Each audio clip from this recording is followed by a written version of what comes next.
Hello friend, आज हम पढ़ेंगे class 12 biology. Most important question हमने हर साल जो बोर्ड एग्जाम में पूछे जाते हैं, हमने इसी को उठाया है आप लोगों की तैयारी के लिए। ठीक, देखते हैं। नंबर 1, चिकित्सकीय सगर्भता समापन से आप क्या समझते हैं? ठीक, चिकित्सकीय सगर्भता समापन से आप क्या समझते हैं? प्रश्न देखते हैं।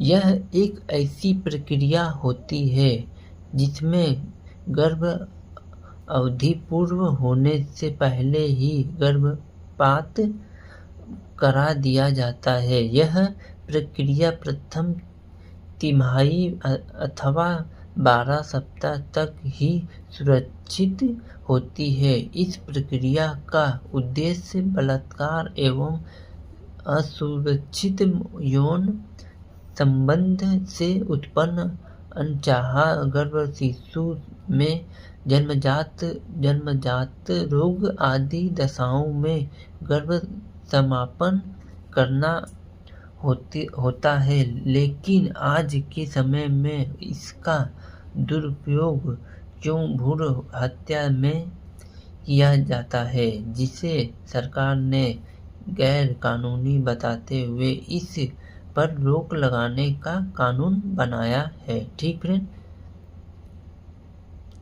आपने देखा होगा कि देखते ही होंगे आप लोग, आपके शहर या गांव में बहुत से लोग दवाइयाँ खा कर मतलब बच्चे गिरा देते हैं। इसी के लिए सरकार ने कानूनों को बताया है कि इस पे रोक लगाया जाए।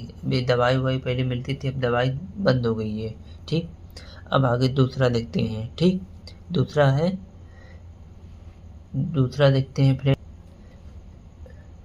उल्बवेदन या एनियोसेटेसिस पर टिप्पणी लिखिए। ठीक, देखते हैं। यह एक ऐसी तकनीक है जिसका उपयोग करके गर्भावस्था में भ्रूण या गुणसूत्र असामान्यता तथा अन्य व्यवस्था की जानकारी के लिए किया जाता है। इसमें गर्भाशय से एम्नियोटिक द्रव को इंजेक्शन के माध्यम से निकाला जाता है तथा इस द्रव का नमूना लेकर इसके द्वारा लिंग की भी जांच होती है। यह कारण है कि आजकल इस तकनीक का दुरुपयोग कन्या भ्रूण हत्या के लिए किया जाने लगा है। भारत सरकार ने लिंग परीक्षण को गैर कानून घोषित किया है। ठीक फ्रेंड, जो ये होता है ना, बीज का मतलब बिकता है, ये भी होता है। इसी के कारण हम लोग मतलब कानूनी गैर कानूनी है ये सब, मतलब अच्छी बात नहीं होती है, मतलब ना, इसीलिए मतलब सरकार ने इस पे रोक लगाया है। ठीक फ्रेंड, तीसरा देखते हैं। तीसरा में मधुमक्खियों में लिंग का निर्धारण कैसे होता है? ठीक फ्रेंड, मधुमक्खियों में 3 प्रकार की मधुमक्खी होती है। ठीक, नंबर 1 रानी मधुमक्खी, नंबर 2 श्रमिक मधुमक्खी, नंबर 3 नर या ड्रोन मधुमक्खी।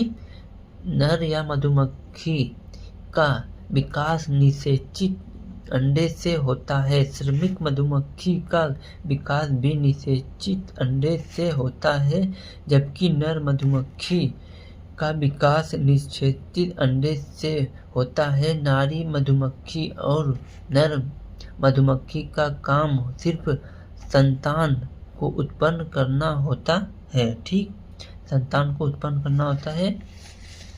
आप लोग स्क्रीनशॉट मारते चलिए।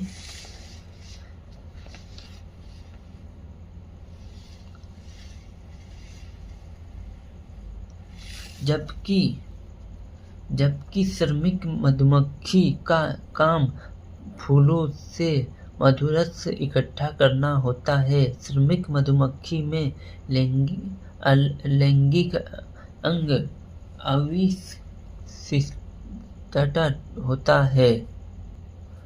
लैंगिक अंग अविकसित होता है। ठीक, अब देखेंगे चौथा, डाउन सिंड्रोम किसे कहते हैं? इस मंगोली जड़ता क्यों कहा जाता है, जबकि गुणसूत्र की संख्या में अनियमितता होती है, अर्थात गुणसूत्र की संख्या 46 के बजाय 47 हो जाती है, तो इसके कारण उत्पन्न रोग में डाउन सिंड्रोम कहा जाता है। ऐसे व्यक्ति का सिर गोल होता है, होठ नीचे की ओर लटका हुआ तत्व, खुरदरी, आंखें तिरछी तथा मुंह और समय खुला रहता है। यह मंदबुद्धि के होते हैं तथा इस रोग से पीड़ित व्यक्ति मंगोली की भांति दिखाई देते हैं। इसी कारण इसे मंगोली जड़ता भी कहा जाता है। ठीक है, एक गुणसूत्र जो होता है 46 मिलने चाहिए, 47 होते हैं तो तभी किसी का मतलब ओठ होता है, तो किसी का ये होता है मंदबुद्धि मतलब मिलते हैं। ठीक है, ये मतलब 46, 23 दूनी 46, 23 एक्स के और एक्स वाई, ठीक, 23 दूनी 46। ठीक, अब देखेंगे पांचवा देखते हैं हम, नीचे से आखिरी है। अवशोषित अंग क्या है? मनुष्य के किन्हीं 2 अवशोषित अंग के नाम लिखिए। ठीक, जीवधारी के पूर्वकालिक क्रियाशील अंग जो जीवधारी द्वारा उपयोग ने किया जाने के कारण अवशोषित हो गया एवं भविष्य में समाप्त हो जाएगा, ऐसे अंगों को अवशोषित अंग कहते हैं। ठीक, मनुष्य में पाए जाने वाले कुछ अवशोषित अंग इस प्रकार के कण, पल्लव, पेशियों, शरीर पर बाल, अल्क, धड़, कृमि रूप, पारितोषिका आदि। ठीक फ्रेंड, आई होप कि आप लोगों को वीडियो बहुत ही अच्छे समझ में आ गया होगा। आप लोग स्क्रीनशॉट मार सकते हो। ठीक, आप लोगों को मैं फिर से दिखा देता हूँ।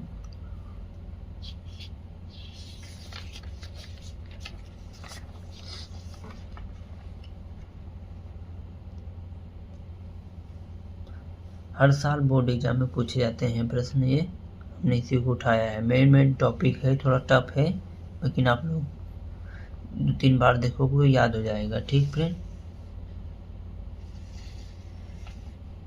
मधुमक्खी वाला भी बहुत ही इम्पोर्टेंट है।